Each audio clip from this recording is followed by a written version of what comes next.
Desde os autômatos mecânicos do passado até a revolucionária máquina de Turing, a ideia de máquinas pensantes fascina a humanidade há séculos. Eu sou.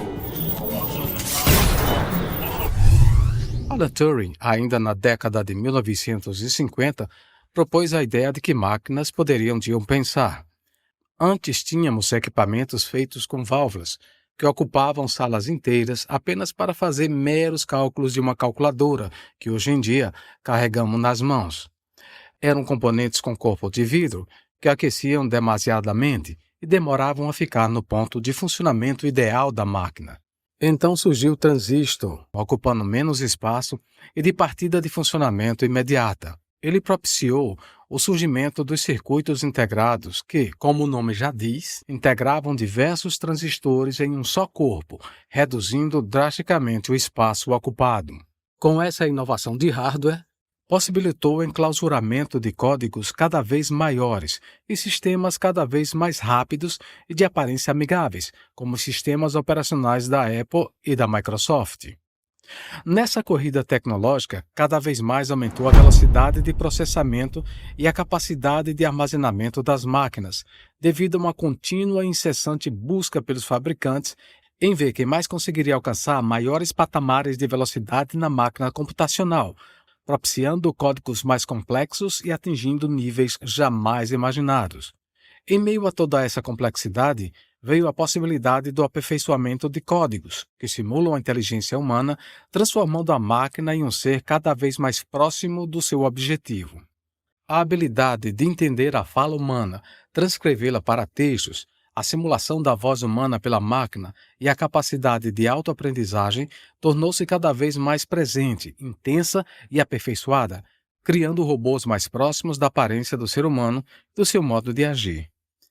Mas um ponto crucial que ainda não tinha sido atingido era a simulação da consciência do ser humano, de fazer com que o robô tivesse consciência do que ele era, qual sua função, para o que foi criado, quais os seus limites, etc. Isso chegou a um nível tão absurdamente alto que algumas inteligências artificiais tiveram que ser suspensas, pois estavam aprendendo justamente o que não deveriam, sendo influenciado pela má conduta dos usuários, como aconteceu com a inteligência artificial da Microsoft. Na contramão, o ser humano, embora tenha sido criado por Deus para ser o mais inteligente dos seres criados na face da Terra, tem se comportado de uma forma bizarra nesses últimos tempos, abdicando do que ele tem mais de precioso, a imagem e semelhança do Criador.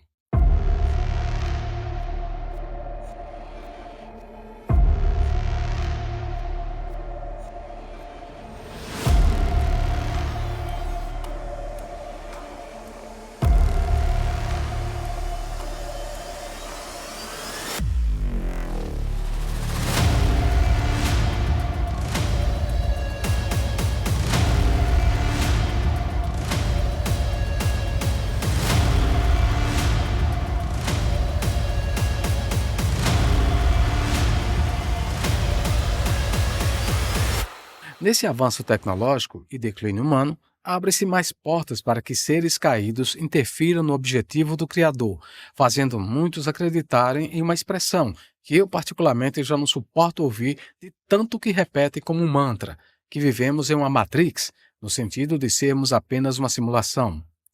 Existe o mundo espiritual, que é o verdadeiro e consistente, pois existia antes de nós, e o mundo físico idealizado por Deus, segundo a sua sabedoria, e que não é nenhuma simulação alienígena, que, aliás, é outro tema para outro dia. Tendo em vista tudo isso, o ser humano vai ficando confuso, sem base para a sua própria existência, acreditando nas mais absurdas teorias sem o menor sentido.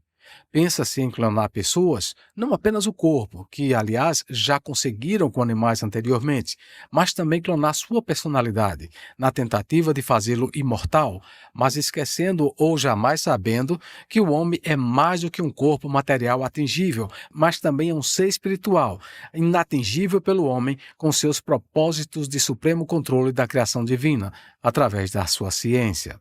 nesse mundo caótico, onde a inteligência do homem deveria ser um marco divisório entre certo e o errado, e onde a consciência sobre a sua própria importância deveria ser plena dentro do propósito do próprio Criador, o avanço tecnológico só parece emburrecer a maioria, pois, como diz a própria Bíblia, largue a porta que leva à condenação e muitos entrarão por ela.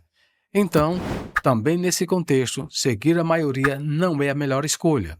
Não se esqueça de curtir, comentar suas ideias e compartilhar o vídeo. Até a próxima!